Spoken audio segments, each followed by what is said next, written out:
কিছুদিন আগে পাড়াগ্রামটা যেন মনে হচ্ছিল আমেরিকায় পরিবর্তন হয়ে গেছে। যেখানেই যাও শুধু ডলারের গল্প। মনে হচ্ছিল যে আমরা ভারতবর্ষে বাস করছি না, মনে হয় আমেরিকাতেই বাস করছি।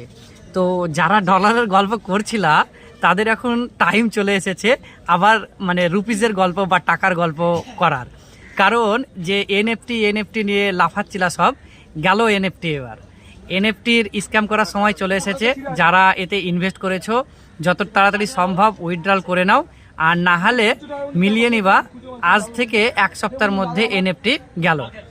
একেবারে 100% শিওর, তুমি 99% বলতে পারো, 100% বলা যাবে না, 99% বলতে পারো যে এনএফটি মানে স্ক্যান করার সময় চলে এসেছে, যে একদম এনএফটি গেল। যারা টাকা ভরেছো বর্তমানে, যারা আগে ফায়দা করে নিয়েছো তারা ঠিক আছে, কিন্তু বর্তমানে যারা টাকা নতুনভাবে লাগিয়েছো না, তারা একদম গেল। আর মানে আমার কাছে কোনো শব্দ নেই বলার মতো।